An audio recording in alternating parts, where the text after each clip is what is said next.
ang gustong gawin. Ang maganda lang kasi pag ang babae, pag makikipag-date, ang lalaki gagastos eh. Yes. So, hindi ang magandang gawin. Walang gastos mga...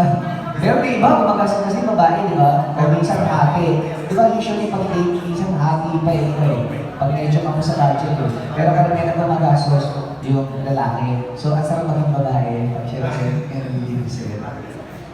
Tama, gila. Tama. Umihi na tayo. Pero feeling na tayo ko na yun. Joke lang. Joke lang.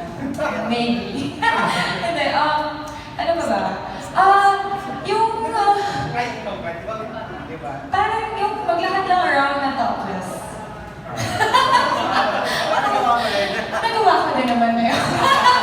The joke lang. But it's just like, sa beach. Pero ang lalaki kasi, feeling ko mas carefree. Parang kami mga babae, parang kunyari... Gumagamit din kayo carefree yun. Dun pala.